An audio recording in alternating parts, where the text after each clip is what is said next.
Are you getting a sore back?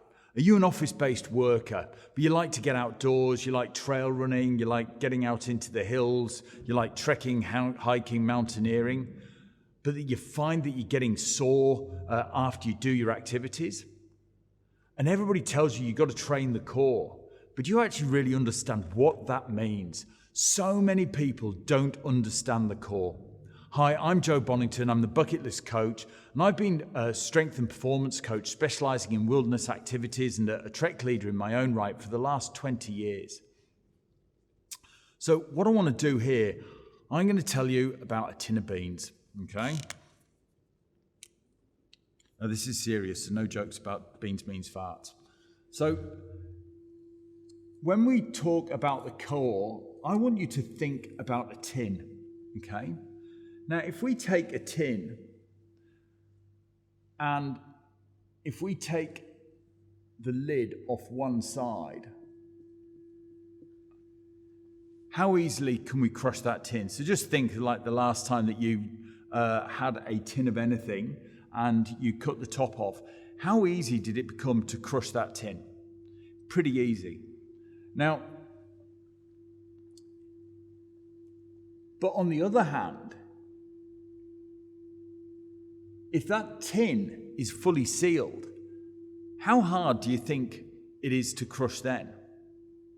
It's pretty hard. You can maybe make a dent in it, but that's about it. This is, in actual fact, this is our core. And it's a really good representation. So if we think about our core, we've got kind of TVA, transverse abdominis here, and then we've got internal obliques there. We've got multifidus, which runs all the way up and down the spine. We've got erector spinae running up there as well. We've got QLs below there, beneath the ribs and the hips. We've got our external obliques. We've got our rectus abdominis. That's what most people think of with the core, but there's two other really important muscles. There's the lid, which is the diaphragm, and let's just fill that in. And then we've also got the pelvic floor, which is the bottom of the tin. And what we want to do when we're engaging the core, there's this big argument about whether we should be bracing or hollowing.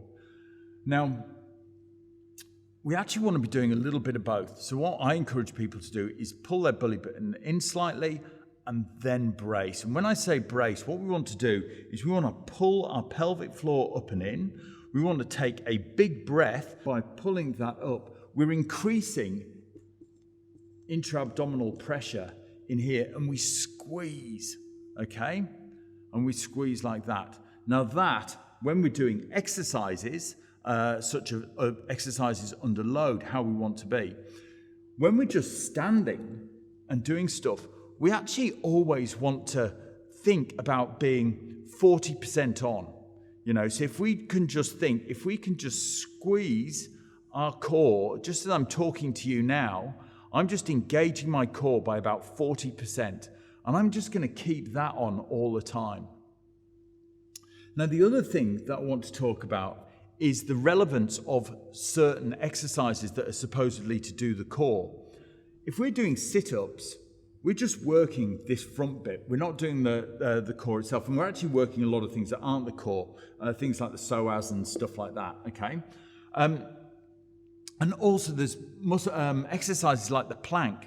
Now the plank in itself as an exercise, it doesn't actually have any direct transfer into your outdoor or wilderness environment. So if you're just holding planks until you're shaking and all of that, there's better things you could be doing. And that's things like doing stuff that actually has movement. We get people to do exercises called dead bugs. And the other thing is doing bear crawls. Really slow, knees bent, and doing bear crawls along lengths of ground, keeping your core nice and tight and everything on. It's fantastic because we're then starting to integrate both left and right and the same movements as we did. Yes, we're all on all fours, but we're actually integrating the movements that we would be if we were standing erect as well. Okay, there's other exercises as well. You can do planks where you move one leg out and the opposite arm out at the same time. There's a whole heap of things that you can do that are a load better than either doing that single plane exercise like like a sit-up, or something that's just non-transferable in a position that we don't find ourselves in at all, like the plank. So that's it. My little lesson of the core. Enjoy your tin of beans. Now, if you want to know more, if you want to know about how to effectively put core exercises into your program, just send me a message below.